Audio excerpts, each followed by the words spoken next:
Hey guys, good evening or afternoon, whatever. How's everyone doing? Welcome back to my reading journey, and let's continue with another story. The Guilty Party. Let's begin. A red-haired, unshaven, untidy man sat in a rocking chair by a window. He had just lighted a pipe and was puffing blue clouds with great satisfaction. He had removed his shoes and donned a pair of blue, faded carpet slippers. With the morbid thirst of the confirmed daily news drinker, he awkwardly folded back the pages of an evening paper, eagerly gulping down the strong black headlines, to be followed as a chaser by the middler details of two smaller type. In an adjoining room, a woman was cooking supper. Odors from strong bacon and boiling coffee contended against the cut plug fumes from the vesperine pipe. Outside was one of those crowded streets of the east side, in which, as twilight falls, Satan sets up his recruiting office. A nightly host of children danced and ran and played in the street, some in rags, some in clean white and beribboned,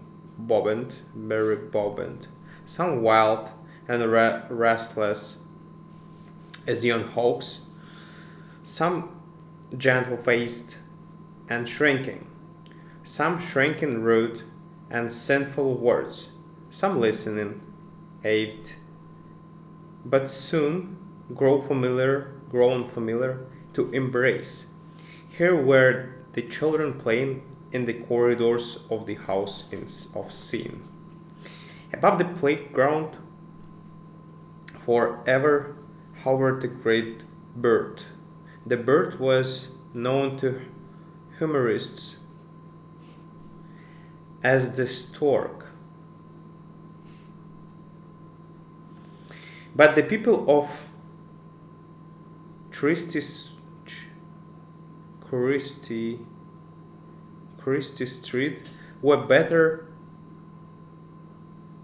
ornithologists.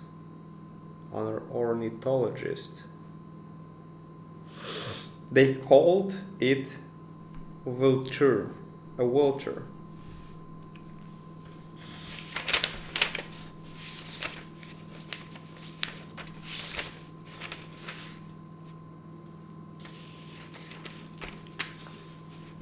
A little girl of 12 came up timidly to the man reading and resting by the window and said, "Papa, won't you play a game of checkers with me if you aren't too tired?"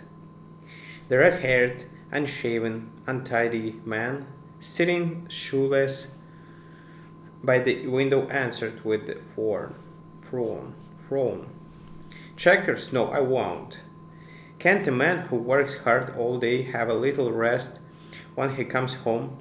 Why don't you go out and play with the other kids on the sidewalk?" The woman who was cooking came to the door.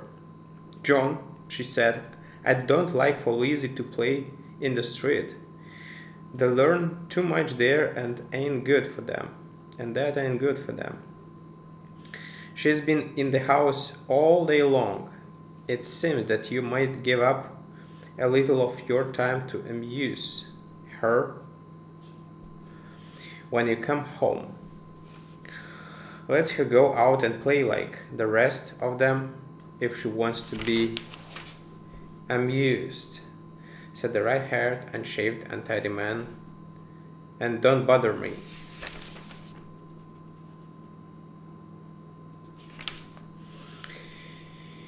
Your own, said Kid Mullally.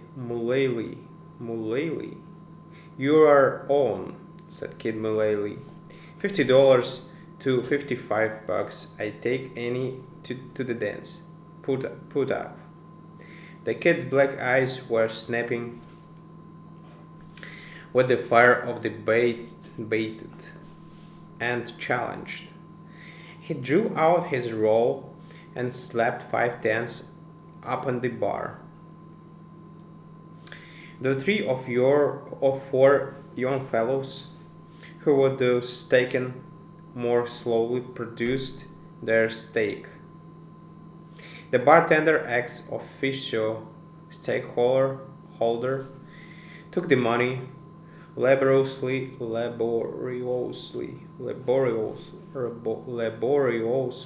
wrapped it, recorded, and bet with the inch-long pencil, and stuffed the whole into a corner of the cash register. And oh, what will be done to you'll be a plenty, said a better with the anticipatory glee. Anticipatory glee. That's my lookout, said the kids sternly. Fill them up all around, Mike. After the round, Bruke and the cat sponge. The kids after the round, Bruke, the kid spongeholder, pal, mentor, and grand vizier drew him out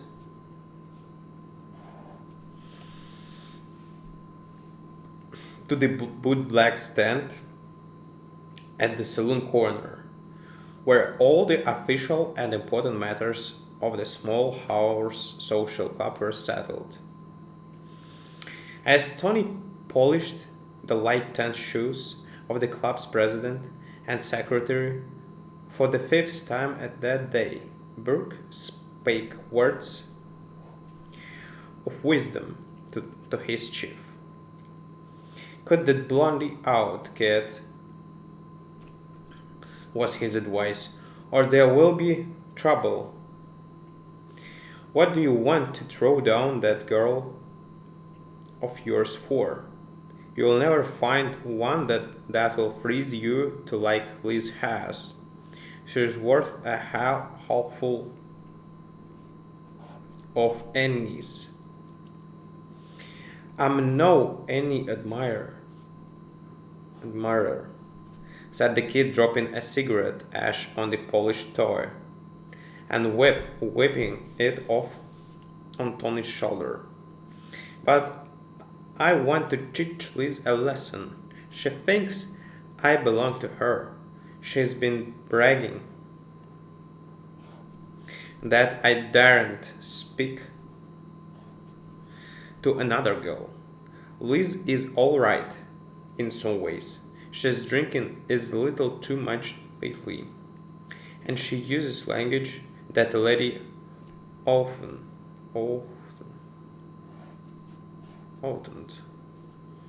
You're engaged, ain't you? Asked Bruke. Sure. We'll get married next year, maybe. I saw you make her drink her first glass of beer. said Bruke. That was 2 years ago, when she used to come down to the corner of Christie,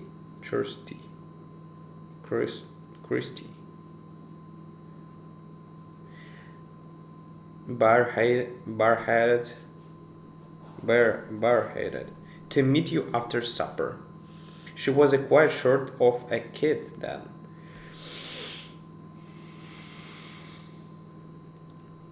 She was a quiet sort of a kid then, and couldn't speak without blushing.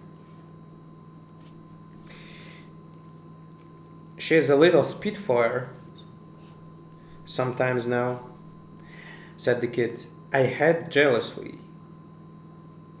That's why I'm going to the dance with Annie. I'll teach her one. I'll teach you. I'll teach her some sense. Well, you better look a little out. You better look a little out. Were Burke's last words. If Liz was my girl, and I was to sneak out to a dance coupled up with Annie, I'd want a suit. I'd want a suit of chain armor on under my gladsome rags. All right. Suit of chain armor. On the road, the land through the land of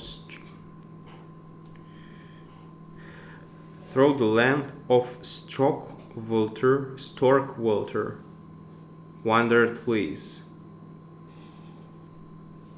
Her black eyes searched the passing crowds fierily but wriggly. Now and then she hummed bars of foolish little songs. Between times she set her small white teeth together and spake crisp words that the East Side has added to the language. Liz's skirt was green silk. Her waist was a large brown and pink plaid, well-fitting and not without style. She wore a cluster ring of huge imitation rubies, and a locket that banged her knees. At the bottom of a silver chain, her shoes were run down over twisted high heels, and were strangers to polish. Her hat would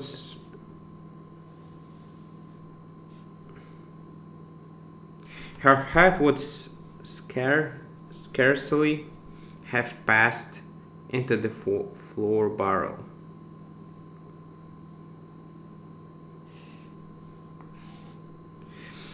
The family entrance of the Blue Jay Cafe received her. At table she sat and punched the button with the air of milady. Melody ringing for her carriage. The waiter came with his large chinned, low-voiced manner of respectful familiarity.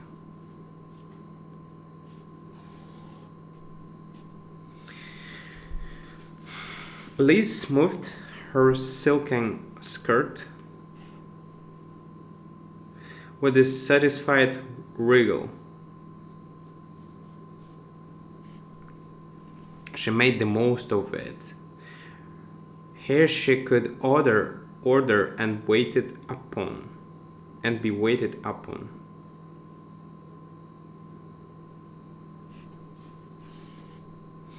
It was all that her words offered her of the prerogative of woman. Whiskey, Tommy, she said, as her sister further uptown murmured, champagne, James.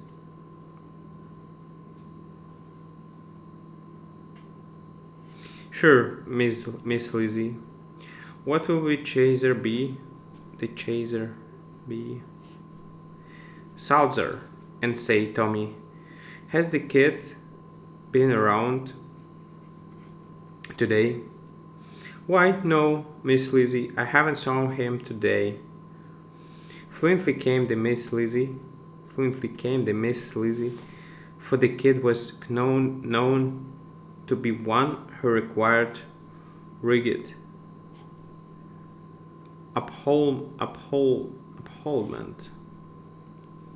rigid upholdment of the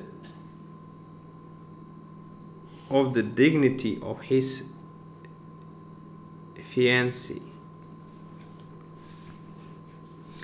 I'm looking for him, said Liz, after the chaser has sputtered under her nose.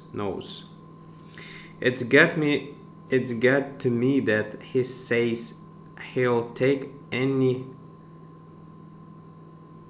It's got to me that he says he'll take any Carlson to the dance. Let him. The pink-eyed white rat. I'm looking for them. You know me, Tommy. 2 years, me and the kid been engaged. Look at the ring. 500, he said it cost. Let him take her to dance. Let him take her to dance. What will I do? I will cut his heart out. Another whiskey, Tommy. I wouldn't listen to no such reports, Miss Lizzie, said this waiter smoothly, from the narrow opening above the chin. Kid, Mullay's not the guy to throw a lady like you down. Salzer on the side?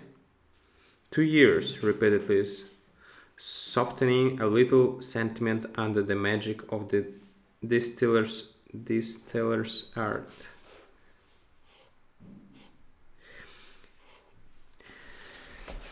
I always used to play out on the street of evenings 'cause there was nothing doing for me at home. For a long time I just sat on the doorsteps and looked at the lights and the people going by. And then the kid came along one evening and sized me up. And I was mashed on the spot for fair. The first drink he made me take a cried all night at home and got a licking for making a noise. And now say, Tommy, you ever see this Annie Carlson? If it wasn't for peroxide, the chloroform limit would have put her out long ago.